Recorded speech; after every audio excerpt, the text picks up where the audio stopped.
Once upon a time, when there was magic everywhere,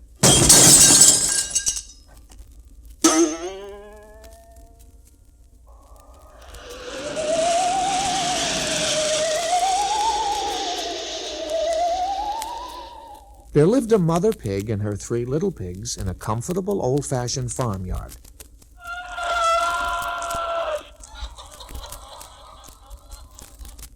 The oldest of the pigs was called Brownie. The middle one was called Whitey. And the youngest, by far the smartest and handsomest of the 3, was called Blackie. Their mother loved all 3 of them very much, but Blackie was by far the least trouble to her. All right, children, dinner time.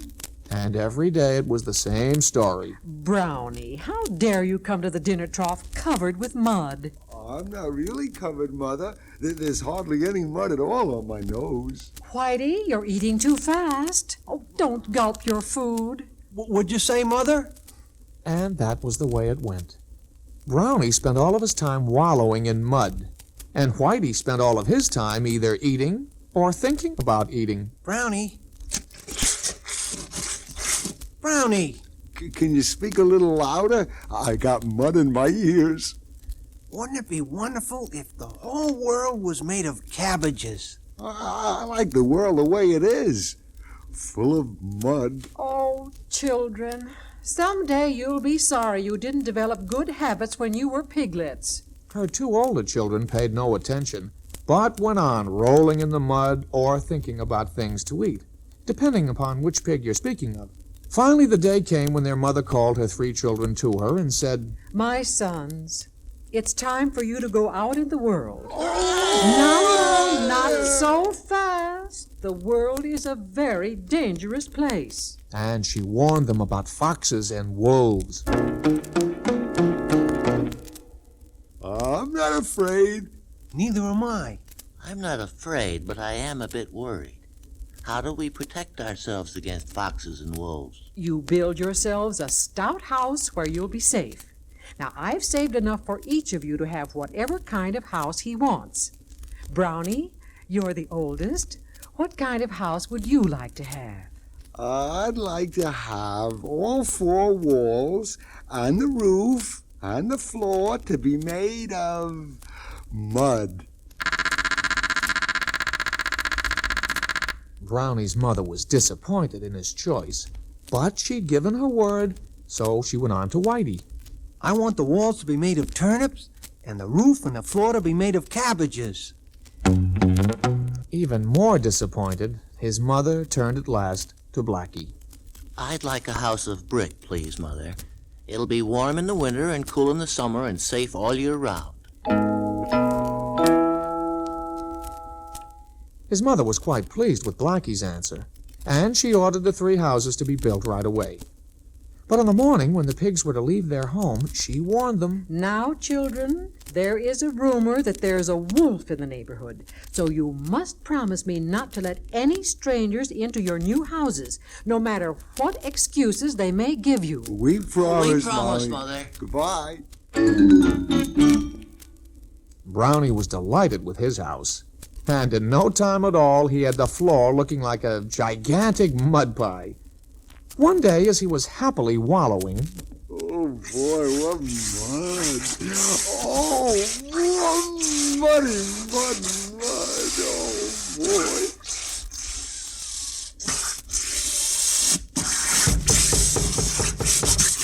Who is it? May I come in, Master Pig? Who is it? Just a friend come to call on you.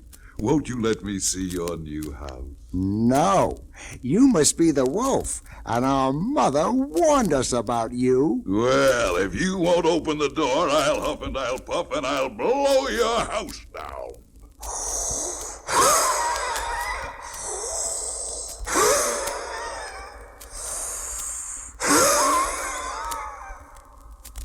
and the wolf was as good as his word. Now, because Brownie's house was only made of mud, it collapsed at the first huff.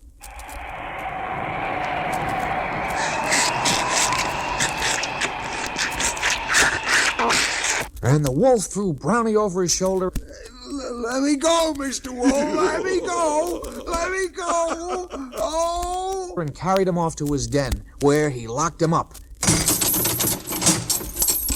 And he said, Now stay there, little pig. As soon as I've captured your brothers, the three of you ought to make me a very nice supper. And in no time at all, the wolf was at Whitey's house. He had just finished chewing out a new window in the west wall when the wolf knocked on his door.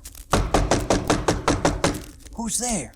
Only a friend come to invite you over for supper. But Whitey peeked out the tiny window he had just made and saw that it was the wolf. Oh, no, Wolf. My mother warned me about you. Then I'll huff and I'll puff and I'll blow your house down.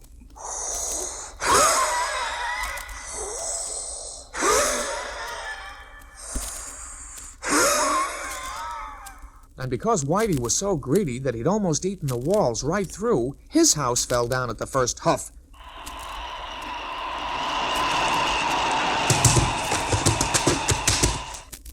And the wolf carried him off to his den. Put me down. Put me down. Not a chance.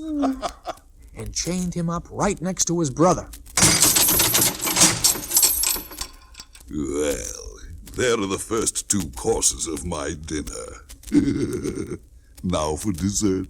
And off he went to Blackie's house.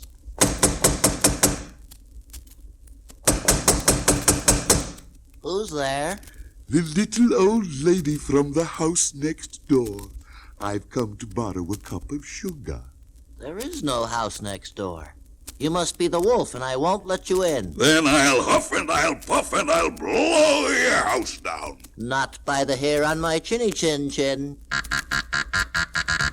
And the little pig was right, for no matter how hard the wolf huffed and puffed and blew,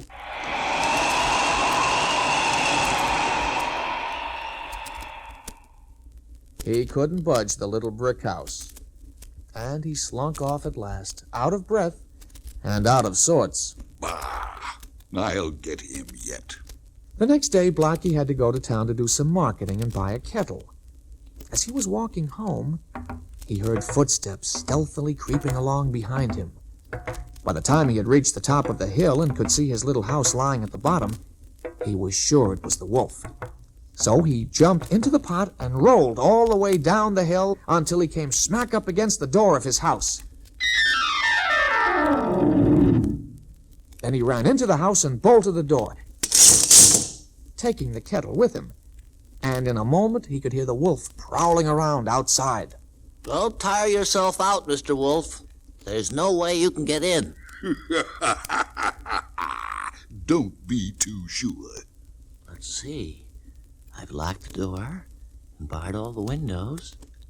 Of course. Blackie quickly built a fire in the fireplace.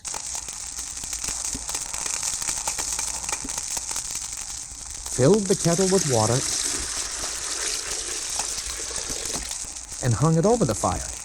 In a few moments, the water was bubbling merrily, just as Blackie heard the soft footsteps of the wolf on the roof. Now I've got you, Master Pig. Yai, fool, that nasty, smart little pig.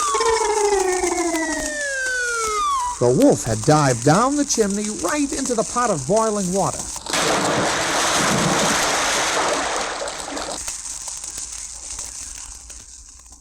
And that was the end of him. Blackie followed the wolf's trail back to his den and freed Brownie and Whitey.